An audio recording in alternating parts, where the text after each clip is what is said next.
ISKCON temple ఆధ్వర్యంలో 45వ రథోత్సవం NTR stadium వద్ద అయితే జరుగుతుంది. దీనికి సంబంధించి ఇస్కాన్ టెంపుల్ యొక్క ప్రధాన కార్యదర్శి ప్రస్తుతం మనతో పాటున్నారు. సార్ నమస్కారం సార్. హరే కృష్ణ. మీ పేరు సార్? వరద కృష్ణదాస్. వరద కృష్ణదాస్. ఈ రథోత్సవం ప్రతి సంవత్సరం ఏ విధంగా జరుపుకుంటారు? ఈ రథోత్సవం పూరి జగన్నాథ్లో మొట్టమొదటిసారి ఎన్నో సహస్ర యుగాలు ముందే ఆరంభించారనమాట. ఆ ఇస్కాన్ ఆధ్వర్యంలో మొట్టమొదటిసారి మన దేశంలో వదిలి బయటికి వెళ్ళి అమెరికాలో 1967లో మొట్టమొదటిసారి మన దేశం నుంచి బయట జగన్నాథ్ రథోత్సవం ఆచరించారనమాట. అది అయ్యాక ప్రపంచంలో దాదాపు 1000 నగరాల్లో ప్రముఖ నగరాల్లో రథోత్సవం జరుగుతుంది. హైదరాబాద్ నగరంలో ఇది 45వ సంవత్సరం.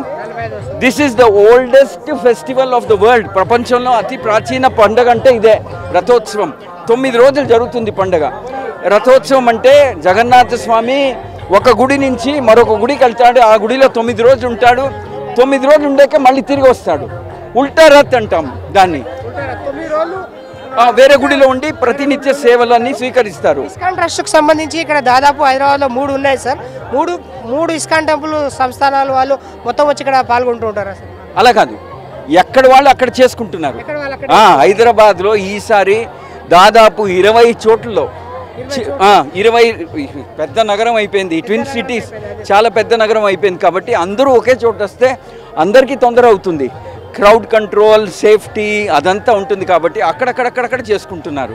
We are encouraging that. ఇక్కడ మెయిన్గా వస్తే పూరి జగన్నాథ్కి ఇప్పుడు ఇక్కడ ఉన్న ఈ ఇస్కాన్కు దీనికి సంబంధించి పూర్తి వివరాలు మొత్తం మా గుడిలో కూడా రాధాకృష్ణులు విగ్రహాలు ఆరాధిస్తాం, చైతన్య మహాప్రభు విగ్రహాలు ఆరాధిస్తాం. మా 45 ఏళ్ళ నుంచి ఉండేటువంటి గుడిలో జగన్నాథ్, బలదేవ్, సుభద్రమాయి విగ్రహాలని కూడా ఆరాధిస్తాం. ఆ విగ్రహాలే ఇక్కడికి వచ్చాయి.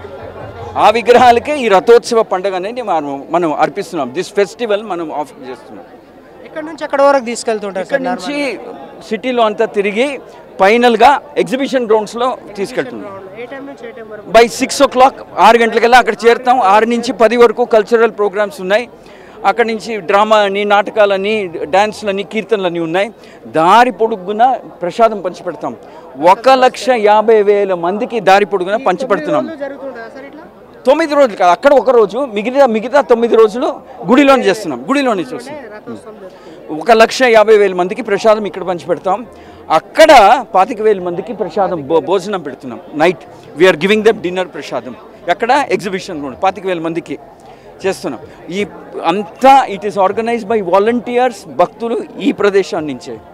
అంటే మెయిన్గా మనం చూసుకున్నట్లయితే సార్, కృష్ణునికి ఇక్కడ ఇస్కాన్ టెంపుల్ అంటే ప్రపంచ స్థాయి నుంచి మంచిగా ఆరాధిస్తూ ఉంటారు. వేరే దేశాల నుంచి భక్తులు వస్తూ ఉంటారు. ఒకసారి మన ఇస్కాన్ టెంపుల్ ప్రాముఖ్యత దాని గురించి అని పూర్తి వివరాలు. ఇస్కాన్ సంస్థ ఏంటంటే ప్రపంచంలో అన్ని చోట్ల భగవంతుడిని మర్చిపోయిన వాళ్ళని, భగవంతుడి గురించి ఎక్కువ తెలియని వాళ్ళని, భగవంతుడి గురించి ఎక్కువ విశ్వాసం లేని వాళ్ళని మళ్ళీ భక్తి మార్గంలో తీసుకురావాలనే ఉద్దేశం.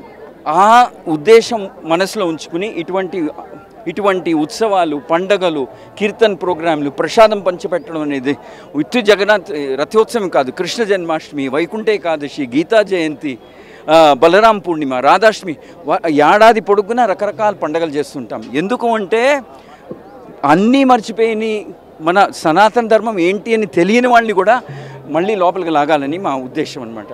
మనం ఎంతమంది రోజు గుడికి వెళ్తాం? వెళ్ళలేము. చాలామంది గుడిలకే వెళ్ళరు.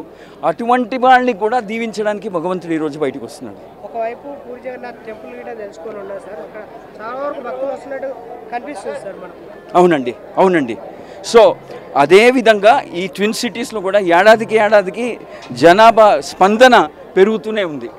The people participation is growing year after year. ఈ రోజుకి ఏమన్నా ప్రాముఖ్యత ఉందా సార్? ఈ రోజు నుంచి రథోత్సవం స్థాపించడానికి పూరి జగన్నాథ్లో ఈ రోజే రథోత్సవం జరుగుతుందన్నమాట. జ్యేష్ఠ మాసం 2వ తేదీ ఈ రోజే జరుగుతుంది. That is why we're doing the same day. అంటే మీరు ఇస్కాన్ సంస్థ నుంచి మీరు పూరి జగన్నాథ్కి ఎలాంటి కార్యక్రమాలు నిర్వహిస్తుంటారు సార్? మనకి వాళ్ళకి పెద్ద ఆధ్యాత్మిక సంబంధం కానీ అది ఒక వేరే సంస్థ, మనది ఒక వేరే సంస్థ అనమాట. అంటే మనము సేమ్ పాత్, ఒకే భక్తి మార్గం, జగన్నాథ్ ఆరాధన, many things are similar, but సంస్థ వేరే. అది ప్రభుత్వం జరిపించేసాం. తప్పకుండా తప్పకుండా ప్రపంచం నుంచి ఎంతమంది మన భారతదేశ వారసత్వ సంపద అంటే మన ఇదే దేవాలయాలు ఇవన్నీ దాన్ని కరెక్ట్ కాపాడుకోవాల్సిన బాధ్యత ఖచ్చితంగా ప్రతి మేము మా తరపున ఎంత అవుతుందో మేము ప్రయత్నం చేస్తున్నాం. హరే కృష్ణ.